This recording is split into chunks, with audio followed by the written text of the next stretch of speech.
Israel और Syria के बीच तनाव एक बार फिर अपने चरम पर है। देर रात इजरायली वायुसेना ने सीरिया के होम्स और लताकिया प्रांतों में कई सैन्य ठिकानों को निशाना बनाते हुए जोरदार हवाई हमले किए।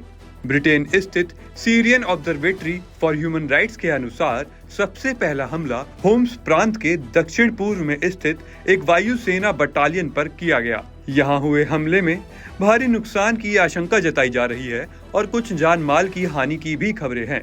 इसके अलावा इजरायली जेट विमानों ने लताकिया प्रांत के स्कूबिन कस्बे में स्थित एक सैन्य बैरक को भी निशाना बनाया।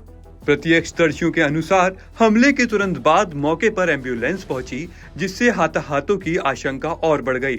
बता दें कि यह सैन्य ठिकाने पहले सीरिया के पूर्व राष्ट्रपति बशर अल असद की सेना के अधीन थे, लेकिन अब इनका इस्तेमाल सीरिया पर शासन कर रहे विद्रोही संगठन हयात तहरीर अल शाम की सेना कर रही है। सीरियन ऑब्जर्वेटरी की रिपोर्ट में यह भी दावा किया गया है कि इजरायली विमान हमलों के दौरान सीरिया के दक्षिण हवाई क्षेत्र में भी घुसे, जो अंतर्राष्ट्रीय कानून का उल्लंघन है। इस बीच सीरियन सरकारी समाचार एजेंसी SANA ने भी पुष्टि की है कि इजरायली वायुसेना ने प्राचीन शहर पलमायरा में भी हवाई हमले किए हैं। हालांकि वहां हुए नुकसान या हाथापाई के बारे में अभी कोई आधिकारिक जानकारी सामने नहीं आई है।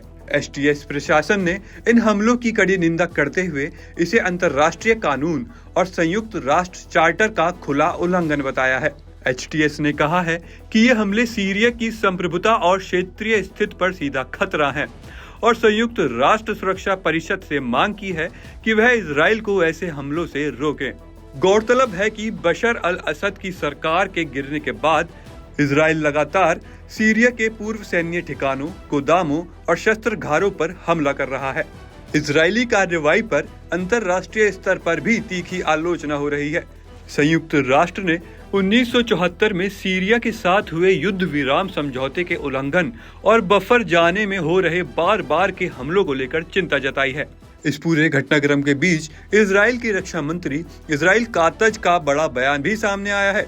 उन्होंने मंगलवार को साफ किया कि इजराइल का माउंट हर्मन से पीछे हटने का कोई इरादा नहीं है।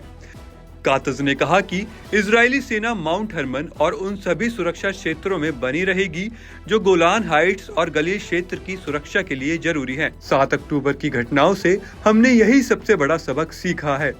उन्होंने यह भी संकेत दिए कि HTS के नेतृत्व वाली सीरियाई प्रशासन से एक संभावित सुरक्षा समझौता को लेकर बातचीत चल रही है। फिलहाल सीरिया में हालात बेहद तनावपूर्ण हैं और यह साफ है कि आने वाले दिनों में पश्चिम एशिया में अशांति और भी बढ़ सकती है।